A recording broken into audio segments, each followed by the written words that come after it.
Hi everyone, so in this video what I'd like to talk about is dealing with workplace bullying. And if you're tuning in for the first time, my name is Marianne Hanson. I'm the counsellor and the owner at Marianne Hanson Counselling Service, and I work with individuals and couples. I specialise in the areas of relationships, low self-esteem, depression, stress and anxiety. So this is something that comes up a lot for people.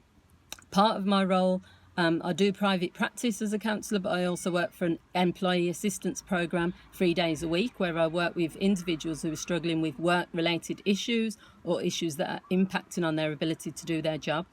And this is something that does come up quite a lot. It's also something that I don't think I've necessarily experienced it in the level that I would call bullying, but I have experienced being in hostile environments, work environments, and it has impacted on how I do my job, how I feel about myself, until I've sort of made decisions.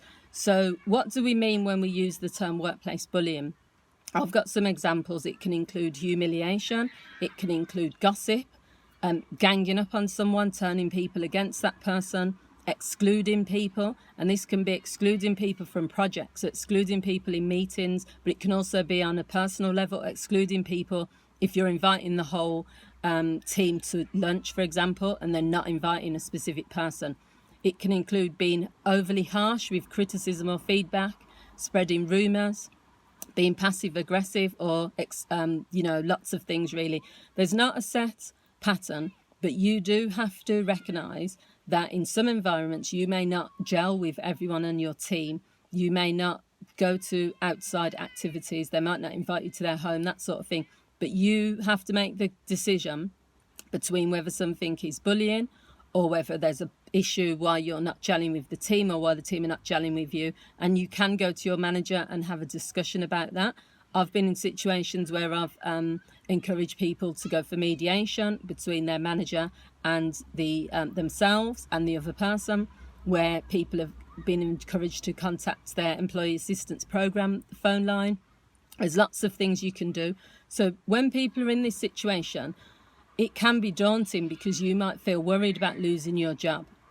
If it's your boss or someone in a senior position that is bullying you, then you are going to feel less willing to take the risk, or you might be more fearful that it will have bad consequences for you, because if your boss is bullying you, they also have the power to decide whether to fire you or not. So it will prevent a lot of people from taking steps.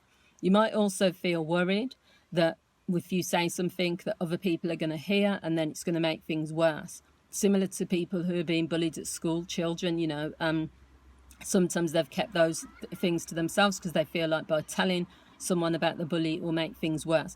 The other massive impact that it has on people is that you're not being yourself, because if you're in an environment where you say something in a meeting and everyone laughs at you, or say that you're excluded from what's going on in the office, so you don't feel you can share personal things about yourself, or you can't join in with the stories, it can be very it can have a massive impact on how you are within the office environment. I know where I've worked in 2 environments where the hostility was just, it doesn't matter who would have joined, there were just a hostile bunch of people. So I remember the new girl joined and they didn't take a like to her, so they didn't tell her the induction process. And I was there when she joined, and I realised they weren't not sharing with her the information they shared with me. So I took her aside and I shared with her about induction and where the keys were for particular cabinets and things. I didn't tell her anything, but that's because they just thought it was funny to just not say that. Other environments I've been in where, as I mentioned earlier, people will go for lunch and they're all sitting next door having lunch, and then they don't invite you, or they make it clear that when you are present, they're not going to engage with you. And I just think it is playground stuff, but it can have an impact because you start to think, what is it they don't like about me, or do I need to change how I do things? So these are some tips really. There's only 3 tips I'm going to give people. The first one is to speak to someone who's in a position of authority and that can actually do something. A lot of times when we're in situations, we're speaking to the wrong people. There's no point just speaking to your colleague and just speaking to someone and saying, oh, I'm sick of the bullying and this, that and the other. They can't take any action. They're not in a position of authority. So you need to go to the right person. Whether you need to go through your HR, whether you need to go to your manager's manager, the regional manager, the director. Choose who you're going to go to, because you want them to be the ones who are in a position to take action. The second thing is think about what it is that you want to happen in this situation. What do you need for things to get better? Be realistic. Someone might say, I want that person to be fired, but that might not be realistic unless you can prove that the type of bullying or the level of bullying is enough for that company to fire them. So it might just be, I want to be switched to a different team so I don't have to work with the person. It might be, I want to become more empowered and gain confidence so that I can deal with this situation myself. It might be, I want the team to help me when these things happen. I want the team to step in. Think about what you need and be clear. Be clear to the person in authority, this is what I want to happen. If they don't then choose to take action, you might sit back and think, this is what I'm going to do. With me, in those situations I've just described, I decided that, I don't have to worry about having lunch with these people. I'll have lunch myself. And when they started to notice that I wasn't that concerned, they then started trying to draw me in. And I was like, well, no, it's too late now.